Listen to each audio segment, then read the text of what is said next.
This is Anupama from ज्ञान गुरुकुल। तो आज की इस वीडियो का जो पर्पस है, जो इसको क्रिएट करने का वो रीज़न यही है क्योंकि अभी जो है वो बैंकिंग सीजन स्टार्ट हो गया है और बैंकिंग सीजन स्टार्ट होते ही बच्चों के मन में जो है अनन्या मैम को बहुत सारे डाउट्स रहते हैं। तो मैं और अनन्या मैम इस वीडियो के थ्रू आप सबको जो है वो बताने वाले हैं कि जो हमारा बैंक का एग्ज़ाम रहता है उसको आप कैसे क्रैक कर सकते हो, क्या आपकी स्ट्रैटेजी रहने वाली है, प्लस हमें जो है वो बैंकिंग को क्यों चूज़ करना चाहिए। से फॉर एग्जांपल अगर हम बात करते हैं बैंक के एग्ज़ाम की, तो बैंक के एग्ज़ाम्स में टोटल कितने बैंक के पेपर्स होते हैं, लेंथ ऑफ जो है प्रिपरेशन उसको कितना समय लगता है, इसको भी हम देखेंगे। एक सेकेंड में पेन चूज़ कर लेती हूँ, फिर उसके बाद हम आगे कंटिन्यू करते हैं। तो जितने भी आपके डाउट्स बच्चे दिमाग में चलते रहते हैं वो सारे आपके इसी वीडियो के थ्रू हम क्लियर करेंगे। क्या सैलरी रहती है, क्या पर्क्स, क्या अलाउंसेस मिलते हैं, सिलेबस क्या होने वाला है, एग्ज़ाम पैटर्न कैसे होगा। और ये जो वीडियो है आई एम 110% श्योर कि ये जो बिगिनर्स हैं उनके लिए भी बहुत हेल्पफुल रहने वाली है और उन बच्चों के लिए भी ये हेल्पफुल रहने वाली है जो ऑलरेडी बैंकिंग के एग्जाम्स बहुत बार दे चुके हैं लेकिन कहीं ना कहीं उनका जो है वो बैंकिंग का एग्ज़ाम क्रैक नहीं हो पाता है। And last but not the least, last में हम लोग इस वीडियो के अंदर हम लोग ये देखेंगे कि हमारे क्या बेस्ट सोर्सेस रहते हैं और हमारा स्टडी मटेरियल क्या रहने वाला है इन बैंक के एग्ज़ाम्स को क्रैक करने के लिए। तो मेरे साथ अभी मैं और अनन्या मैम आपको ये पूरा हेल्प करेंगे पूरा चीज़ों को अंडरस्टैंड करने में।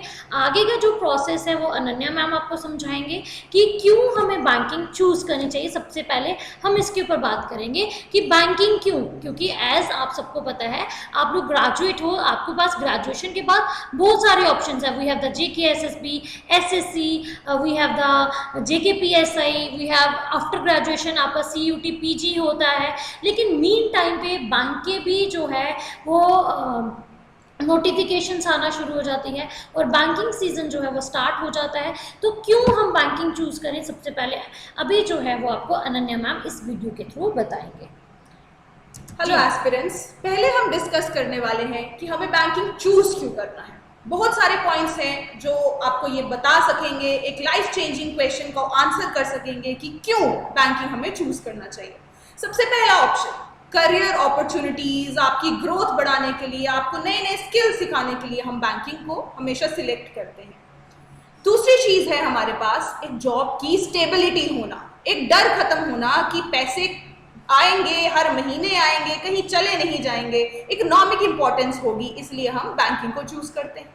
तीसरी चीज फाइनेंशियल रिवॉर्ड्स, जैसे जैसे अच्छा काम बढ़ता जाएगा आप बैंक में जॉब करते जाएंगे, कॉम्पिटिटिव सैलरीज मिलेंगी, बोनसेस मिलेंगे और इंसेंटिव्स मिलते जाएंगे, आपकी स्किल्स डेवलप होते जाएंगे, नई नई टेक्नोलॉजीज आएंगी, आप उसे सीखते जाएंगे।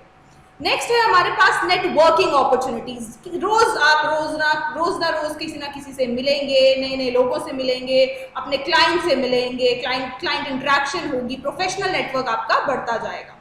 इंटरनेशनल अपॉर्चुनिटीज सबसे बेस्ट अपॉर्चुनिटीज होती हैं, आपको ग्लोबल इंडस्ट्री में जाने को मिलेगा, कल्चरल एक्सपोजर होगा आपके लिए, नई जगह जाना, नई चीजें सीखना, बैंकिंग आपको ये सारी चीजें प्रोवाइड करता है। इनोवेशन और टेक्नोलॉजी की बात करें तो फिनटेक ग्रोथ आज की नई जनरेशन की बहुत इंपॉर्टेंट चीज है। इनोवेशन हब एक बहुत इंपॉर्टेंट चीज है जो आपको अपलिफ्ट करती है। कस्टमर इम्पैक्ट, आप रोज जब नए लोगों से मिलोगे, सीखोगे आपको उनसे बात कैसे करनी है, उनकी क्या डिजायर्स हैं एक बैंकिंग एम्प्लॉय से। वर्क लाइफ बैलेंस, इसी के पीछे तो सब लोग भाग रहे हैं कि वर्क लाइफ को बैलेंस कैसे किया जाए। बैंकिंग एक फ्लेक्सिबल वर्किंग ऑप्शन है, एम्प्लॉयज को कितने सारे बेनिफिट्स मिल सकते हैं। Last but not the least, reputation और प्रेस्टीज तो हर एक गवर्नमेंट जॉब के लिए एक गिफ्ट है। रेपुटेशन मिलना, एक अच्छी प्रेस्टीज मिलना, इन्हीं सारे पॉइंट्स की वजह से हम चूज करते हैं बैंकिंग करियर। तो स्टूडेंट्स, मुझे लग रहा है जो भी बैंकिंग एस्पायरेंट्स हैं उनको इतना तो भी क्लियर हो गया होगा इस स्लाइड से कि हमें बैंकिंग क्यों चूज करनी चाहिए। ऐसे 10 नहीं, ऐसे हज़ारों हमारे पास पॉइंट्स हैं जो आपको ये बताते हैं कि बैंकिंग करियर जो है एक बेस्ट करियर होने वाला है आप सबके लिए। वहाँ पे job stability, financial rewards, skill development, network opportunities, international opportunities और बहुत सारे बेनिफिट्स आपको प्रोवाइड किए जाते हैं। चलिए अगली स्लाइड में चलते हैं और चीज़ों को और सीखते हैं कि कितने एग्जाम्स जो हैं वो रहने वाले हैं हमारे बैंकिंग करियर के अंदर। तो हमारे बैंकिंग करियर में सबसे बड़ा नाम IBPS, इसकी फुल फॉर्म बहुत से बच्चे जानते हैं और बहुत से नहीं। इसे कहते हैं इंडियन बैंकिंग पर्सोनल सिलेक्शन, जिसमें हम लोगों को एम्प्लॉयमेंट देते हैं। ये एक ऑटोनमस बॉडी है इंडिया की जो कंडक्ट करती है रिक्रूटमेंट एक सिलेक्शन प्रोसेस के साथ। हर एक बैंक में बहुत सारी पोजीशंस हैं। आप IBPS का एग्जाम क्लियर करके मल्टीपल बैंक्स में जॉब ले सकते हैं। सबसे इंपॉर्टेंट चीज RRB होते क्या हैं? ये हैं रीजनल रूरल बैंक्स। PO क्या होता है? एक प्रोबेशनरी ऑफिसर। एक लेवल आती है क्लरिकल, उसके ऊपर एक जॉब है प्रोबेशनरी ऑफिसर की। IBPS आपको RRB clerk, RRB PO, IBPS clerk, IBPS PO, SBI clerk, SBI PO में जॉब देने की कोशिश करता है। IBPS आपको 4 एग्जाम्स प्रोवाइड करता है और SBI आपको 2 एग्जाम्स प्रोवाइड करता है। आप ग्रेजुएशन के बाद ये सारे के सारे एग्जाम्स क्रैक कर सकते हैं IBPS की मदद से, और SBI एक अलग अपॉर्चुनिटी है SBI की मदद से। IBPS अपने अलग एग्जाम्स कंडक्ट करता है और SBI अपने अलग एग्जाम्स कंडक्ट करता है। अगर बात की जाती है इनके सिलेबस की तो वो ऑलमोस्ट सेम ही होता है। चलिए डिस्कस करते हैं अब आगे RRB हमें प्रोवाइड क्या करेगा और SBI हमें प्रोवाइड क्या करेगा। आई थिंक कि आपको यहाँ पे ये चीज़ क्लियर हो गई होगी स्टूडेंट्स कि जो IBPS है जाने की इंडियन बैंकिंग पर्सोनल सिलेक्शन, ये हमारे पास कितने तरह के एग्जाम्स कंडक्ट करता है इन ए ईयर। तो IBPS जो है आपका पहले तो एक पेपर जो अभी नोटिफिकेशन अनाउंस हो चुकी है और जिसमें काफ़ी अच्छी वैकेंसी आउट हुई है और सबके लिए, चाहे आप फीमेल हो चाहे आप मेल कैंडिडेट हो, दोनों के लिए इक्वल अपॉर्चुनिटी क्रिएट कर रहा है RRB क्लर्क के लिए as well as RRB PO के लिए। इसके साथ साथ IBPS जो है वो PO का एग्जाम कंडक्ट करता है और क्लरिकल का एग्जाम कंडक्ट करता है, और देन इसके बाद हमारी सबसे बड़ी इंप्लॉयमेंट क्रिएट होती है SBI के अंडर, जिसमें SBI क्लर्क और SBI PO। अब चलिए नेक्स्ट स्लाइड में हम चलते हैं कि इसको हमने एग्जाम को तैयार कैसे करना है, लेंथ ऑफ प्रिपरेशन क्या रहने वाली है। तो लेंथ ऑफ प्रिपरेशन क्यों? Why for some people it takes only few months and for some it takes years and years। ऐसा क्यों होता है कि कुछ लोग चंद महीनों में इस एग्जाम को क्लियर करते हैं और कुछ लोग साल भर एग्जाम को क्लियर करते जाते हैं? The length of preparation for exams vary करती है widely among students due to बहुत सारे फैक्टर्स की वजह से। सबसे पहला फैक्टर हमारी नॉलेज और बैकग्राउंड। हर बच्चे को हर तरह का बैकग्राउंड झेलना होता है, हर तरह के बैकग्राउंड से वो बच्चा आया हुआ होता है। जरूरी नहीं हम सबको हर चीज की नॉलेज पहले से ही हो। दूसरा स्टडी हैबिट्स, कुछ सुबह पढ़ेंगे, कुछ रात को पढ़ेंगे, कुछ बहुत ज्यादा पढ़ेंगे और कुछ कम पढ़ेंगे। अवेलेबिलिटी ऑफ रिसोर्सेज ही तो सबसे बड़ी बात है। कहाँ से मिलेगा हमें सारा का सारा मटेरियल, कहाँ से करेंगे हम तैयारी, ये सबसे बड़ा सवाल है। पर्सनल सर्कमस्टांसेस, नहीं पढ़ा जा रहा, कुछ अपने पर्सनल इश्यूज हैं, पैसे भी कमाने हैं, जॉब भी करनी है, पढ़ाई भी करनी है। नेक्स्ट है एग्जाम स्ट्रैटेजी और गोल्स। कहाँ, कौन बताएगा हमें गोल्स के बारे में, कौन बताएगा स्ट्रैटेजीज क्या होनी चाहिए। इसीलिए तो हमें टाइम लग रहा है एक एग्जाम को प्रिपेयर करने के लिए। एक एग्जाम के लिए सबसे जरूरी है डिसिप्लिन होना और मोटिवेशन होना। मोटिवेशन और डिसिप्लिन के बिना एग्जाम को प्रिपेयर करना बहुत ही मुश्किल होता है। इसलिए कुछ लोगों को बहुत कम समय लगता है और कुछ लोगों को बहुत ज्यादा समय। तो चलिए बात करते हैं सिलेबस की और एग्जाम पैटर्न की। स्लाइड आपको शो कर रही है प्रीलिमिनरी एग्जाम पैटर्न को, जो कि सबसे पहला एग्जाम होता है। बिफोर हम अंडरस्टैंड करें सिलेबस और एग्ज़ाम पैटर्न को, बेटा मैं आप सबको यहाँ पे बता दूँ कि जो हमारे बैंक का एग्ज़ाम रहता है, अगर हम बात कर रहे हैं IBPS की, चाहे वो RRB PO है या फिर क्लर्क है, SBI PO है या फिर क्लर्क है, या फिर IBPS PO और क्लर्क है, ये सभी के सभी जो बैंक हैं वो एक पैटर्न को फॉलो करते हैं। उसमें आपका प्री होगा, प्लस मेंस होगा और प्लस इंटरव्यू आपका रहने वाला है। सबसे पहले अभी हम बात करेंगे आपके प्रीलिमिनरी के एग्जाम के ऊपर कि प्री के एग्जाम पैटर्न कैसा होने वाला है। तो स्ट्रक्चर जो है एग्जामिनेशन का वो कुछ ऐसा होता है। प्रीलिमिनरी एग्जाम जो होता है वो 80 मार्क्स का होता है। 80 मार्क्स का एग्जामिनेशन में 80 ही क्वेश्चंस आएंगे, जिसमें रीजनिंग के क्वेश्चंस 40 होंगे जो 40 मार्क्स के होंगे। मैथ्स के क्वेश्चंस जहां पे न्यूमेरिकल एबिलिटी लिखा है 40 क्वेश्चंस 40 मार्क्स के होंगे। और ये कॉम्पोजिट टाइम क्या है? कॉम्पोजिट टाइम का मतलब है कि सारा का सारा एग्जाम आपको 45 मिनट्स के अंदर ही करना है। ये जो बात की हमने क्लरिकल के बारे में की, नीचे ऑफिसर स्केल 1 का भी पैटर्न बिल्कुल सेम है। 40 questions for 40 marks, 40 questions for 40 marks. और पीओ के एग्जाम के लिए भी कॉम्पोजिट टाइम 45 मिनट्स मिलेगा। ये मत भूलना कि नेगेटिव मार्किंग भी होती है, -0.25 की नेगेटिव मार्किंग होती है। जितने क्वेश्चंस आप गलत करेंगे उसकी नेगेटिव मार्किंग लगती जाएगी। तो ये था आपका प्रीलिमिनरी एग्जाम का पैटर्न। हम आगे समझेंगे मेंस एग्जाम के पैटर्न को। मेंस एग्जाम का पैटर्न ऑफिस असिस्टेंट, जिसे हम क्लर्क की पोस्ट कहते हैं, उसके लिए अलग है। वहां लिखा गया है रीजनिंग 40 क्वेश्चंस 50 मार्क्स का होता है। मैं फिर बोलूंगी कि 40 क्वेश्चंस रीजनिंग में 50 मार्क्स के होते हैं। कंप्यूटर 40 क्वेश्चंस 20 मार्क्स की होती है। बच्चे ध्यान से इसे समझना, 40 क्वेश्चंस 20 मार्क्स के होते हैं। जनरल अवेयरनेस बहुत इंपॉर्टेंट चीज है, इसे कभी स्किप मत कीजिए। आरआरबी के एग्जाम सिर्फ जनरल अवेयरनेस के लिए ही जाने जाते हैं। इंग्लिश लैंग्वेज की बात करें तो 40 क्वेश्चंस 40 मार्क्स। जिसको हिंदी को ऑप्ट करना है वो हिंदी ऑप्ट कर सकता है। और maths 40 questions again 50 marks. Overall देखा जाए तो 200 क्वेश्चंस 200 मार्क्स का होगा, जिसमें अगेन कॉम्पोजिट टाइम होता है 2 घंटे का। आप किसी भी सेक्शन पे कभी भी स्विच कर सकते हैं, लेकिन सिर्फ 2 घंटे के अंदर। यही नीचे ऑफिसर स्केल 1, जिसे हम पीओ की पोस्ट कहते हैं, उसका भी एग्जाम पैटर्न बिल्कुल सेम है। सेम कॉम्पोजिट टाइम 2 घंटे का है और वैसे ही नेगेटिव मार्किंग होती है -0.25 की। तो इसे हमेशा ध्यान रखिएगा। मैं फिर बोलूंगी, मेंस एग्जामिनेशन सबसे ज्यादा जाना जाता है अपने जनरल अवेयरनेस के लिए। बहुत ही मुश्किल होता है आरआरबी का जनरल अवेयरनेस, लेकिन अगर आराम से एक कंसिस्टेंसी से पढ़ा जाए तो इसे भी क्रैक किया जा सकता है।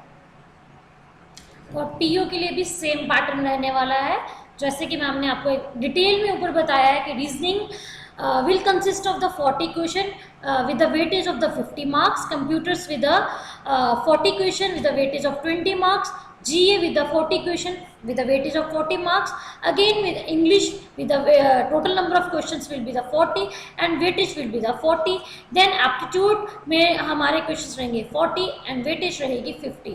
और आपका इस 200 के बेसिस पे आपका जो है वो मेरिट डिसाइड होता है।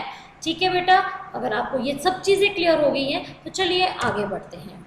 तो बात करते हैं हम सिलेबस की जो प्रीलिम्स में आएगा। ध्यान रखिएगा, ये प्रीलिम्स का सिलेबस है जो 80 मार्क्स का पेपर है। क्वांट्स में सिंप्लीफिकेशन आएंगे, प्रॉफिट एंड लॉस आएंगे, जिसे हम अर्थमेटिक कहते हैं, mixture and allegation, SICI, work time and distance, mensuration जिसमें सिलेंड्रिकल, कोन या स्फेरिकल चीजें आती हैं, data interpretation, ratio and proportion, number system and many more. बात करें रीजनिंग सिलेबस की तो वही same logical reasoning, alphanumeric series, ranking, direction, data sufficiency, inequalities और पजल। सबसे बड़ी चीज पजल को कोई नहीं भूलेगा, सैलॉगिज्म, ब्लड रिलेशन, इनपुट आउटपुट। बात करें इंग्लिश की तो रीडिंग कॉम्प्रीहेंशन एक बहुत बड़ा स्पेस लेता है, cloze test, parajumble, word usage, fill in the blanks, error detection बहुत इंपॉर्टेंट, हर एग्जाम की एक ही जड़ है एरर डिटेक्शन, मिसलेनियस और वन वर्ड सब्स्टिट्यूशन। ये अभी जो स्लाइड दिख रही है ये प्रीलिम्स एग्जाम के सिलेबस की है। बात करते हैं मेंस एग्जामिनेशन में क्या आने वाला है। मेंस एग्जामिनेशन में वही सेम चीजें जो प्री में आई थी with some additional general awareness का सिलेबस प्लस कंप्यूटर का syllabus. Don't forget, again I am repeating, general awareness के सिलेबस में करंट अफेयर्स आएगा, जो करंट चल रहा होगा, जनरल नॉलेज आएगी, स्टैटिक अवेयरनेस आएगी और फाइनेंशियल टर्म्स आएंगी। अगर बैंक की तैयारी कर रहे हो तो बैंक को नहीं भूल सकते, फाइनेंशियल अवेयरनेस को नहीं भूल सकते। कंप्यूटर एप्टीट्यूड आपको internet, memory, keyboard, shortcut keys, operating system और आज का नया AI के बारे में जरूर बताएगा। मत भूलिएगा, AI हमारे लिए नई चीज है, सुपर कंप्यूटर्स हमारे लिए नई चीज है, इसे हम नहीं भूल सकते। माइक्रोसॉफ्ट ऑफिस हमारे लिए एक नया सिलेबस है। बात करें अगर सैलरी की थोड़ा खुश हो जाते हैं, अगर इतनी मेहनत ही करनी है तो उसके बाद मिलेगा क्या? सेटिस्फैक्शन तो होनी ही चाहिए, सैलरी मिलेगी, क्या क्या पर्क्स मिलेंगे, क्या क्या अलाउंसेस मिलेंगे। बात करें अगर हम बेसिक सैलरी की, तो हमारी एंट्री लेवल पोजीशन पे हमको क्या अमाउंट मिलेगी, जरा डायरेक्टली इसी पे डिस्कस करें। 25,000 से लेकर 40,000 तक पैसे कहीं नहीं जाने वाले, ये आपकी बेसिक सैलरी है।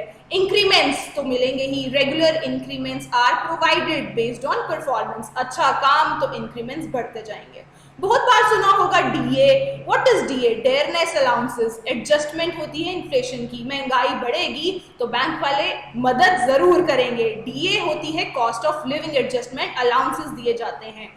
हाउस रेंट अलाउंस, जब भी हम किसी भी स्टेट में जाके रहने वाले हैं, बैंक हमारा पूरा ख्याल रखता है, हमें हाउस रेंट का अलाउंस देता है, पैसे देता है, मेट्रो सिटीज में रहने के लिए अकोमोडेशन देता है, फैसिलिटीज देता है। बात करें मेडिकल फैसिलिटीज की तो वो भी मिलती है, ट्रेवल अलाउंस भी मिलता है। ट्रेवल अलाउंस जिसे कहते हैं पेट्रोल प्रोवाइड होना, डीजल प्रोवाइड होना, कार प्रोवाइड होना, pension and retirement benefits provide किए जाते हैं। अदर पर्क्स में loan benefits, easy loans banks वालों को प्रोवाइड किए जाते हैं, ये तो हमारे लिए बहुत बड़ा बेनिफिट है। Furniture allowance, newspaper allowance, telephone mobile allowance, आजकल wifi allowance and what not, ये सारी चीजें आपको बैंक का एग्जाम क्लियर करने के बाद मिलती हैं। ये चीजें हमें मोटिवेट करती हैं कि क्यों हमें बैंकिंग की ओर जाना चाहिए। ओके, तो लास्ट में हम बात करते हैं सोर्सेज एंड स्टडी मटेरियल की। तो उसके लिए है आपके लिए वन स्टॉप सोल्यूशन। वो ये रहेगा कि हमारा जो है बेटा, वो बैंक के बैचेस जो है वो स्टार्ट हो गए हैं। कब से स्टार्ट हुए हैं? इसी मंडे से हमने बैच जो है वो स्टार्ट किए हैं, जिसमें आपको 3 डेज की डेमो क्लासेस मिलेंगी। 3 डेज की डेमो क्लासेस प्रोवाइड की जाएगी, जो कि आपको एब्सोल्युटली फ्री रहेंगी। इस डेमो क्लास के बाद आपका एडमिशन होगा। एडमिशन में आपको क्या क्या चीज़ें आपको प्रोवाइड की जाएंगी?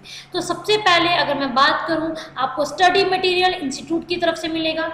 आपको जो है डेली हैंडआउट्स मिलेंगे प्रैक्टिस करने के लिए। आपको जो है मॉक टेस्ट दिए जाएंगे प्रैक्टिस करने के लिए, और आपके साथ ही साथ में आपके ऑफलाइन टेस्ट भी लिए जाएंगे। ऑफलाइन टेस्ट लेने का मतलब ये है कि आपको प्रॉपर वे में हमारी तरफ से क्या किया जाएगा, इवैल्यूएट किया जाएगा कि आप कौन से सेक्शन में वीक हैं। और इसके साथ बहुत सारी चीज़ें, आपको ये सारी फैकल्टी जो है, हमारे जो सुपर टीचर्स हैं, वो सब इसमें पढ़ाने वाले हैं। तो हम लास्ट में यही बोलेंगे कि आपको हमने आज की जो वीडियो थी उसमें यही चीज़ को अंडरस्टैंड करना चाहा कि आप जो है, आपका बैंकिंग में आपका क्या स्कोप हो सकता है, बैंक की क्या अपॉर्चुनिटीज़ रहती हैं। इसके साथ साथ हमने ये बताया आपको कि बैंक के अंदर कितने एग्ज़ाम्स रहते हैं।